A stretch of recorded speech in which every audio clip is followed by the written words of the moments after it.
ઉમરાળા તાલુકાના ટીબી ગામે મારુતિ ગેસ એજન્સીના માલિક અને ભાજપના મહિલા મોરચાના અગ્રણી ભારતીબેન ભીંગરાડિયાના પતિ વિઠ્ઠલ ભીંગરાડિયાની દાદાગીરી સામે આવી છે।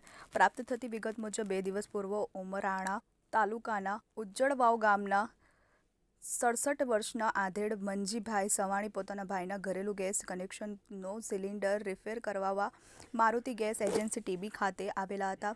તે સમયે મોબાઈલમાં આવેલ ઓટીપી અર્થે ફરજ પરના કર્મચારીને પૂછતા તેઓ દ્વારા એજન્સીના માલિક સાથે ઓફિસમાં વાત કરી લેવા જણાવ્યું હતું। જ્યારે આધેડ એજન્સી સંચાલકને ઓફિસમાં મળવા જતા તેઓ સાથે વિષય અન્વયે વાત સંચાલક વિઠ્ઠલ ભીંગરાડિયા દ્વારા ઉદ્ધતાઈ ભર્યું વર્તન કરી ભૂંડા બોલી ગાળો આપેલ। ત્યારે બાદ આધેડ મંજીભાઈ દ્વારા ગાળો ન બોલવા બાબતે કહેતા ઉશ્કેરાયેલા વિઠ્ઠલ ભીંગરાડિયાએ ધોકા પાઇપ વડે આધેડને ઢોર માર માર્યો હતો। ઇજાગ્રસ્ત આધેડને 108 મારફતે નજીકની સરકારી હોસ્પિટલ ખસેડાયા હતા।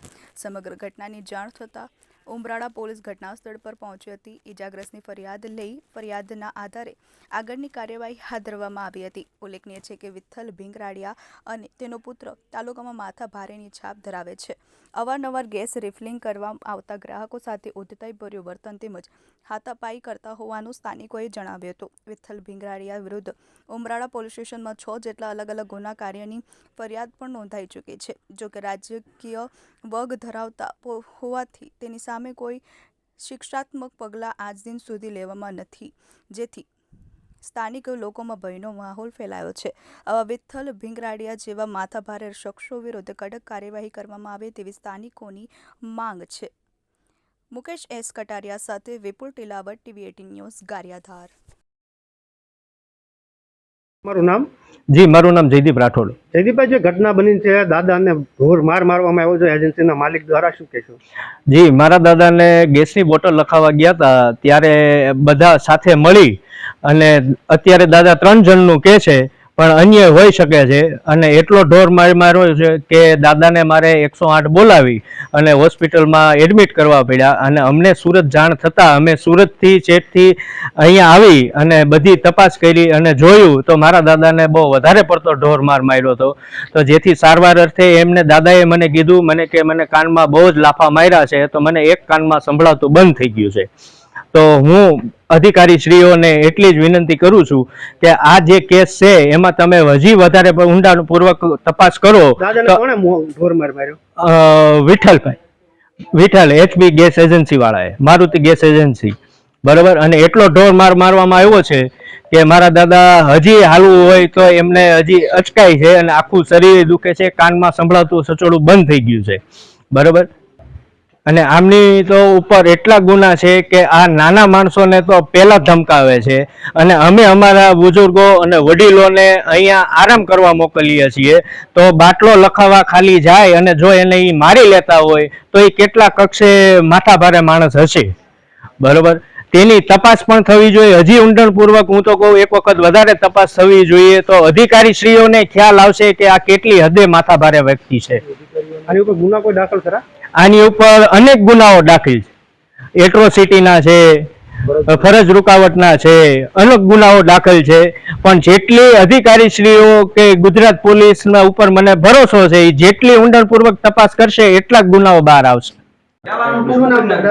મારો મંજીભાઈ નાનજીભાઈ સવાણી। દાદા, શું બનાવ બન્યો તો, શું ઘટના થઈ હતી? હું ગેસનો બાટલો લેવા ટીબી ગયો, એમાં મારો વારો આવ્યો એટલે મેં ડાયરી અંબાઈ ગયા ને ડાયરી અંબાઈ ત્યારે મને એમ કીધું કે તમારો બાટલો બુક થયેલો નથી। તો મેં કીધું કાંઈ વાંધો નહીં ભગવાન।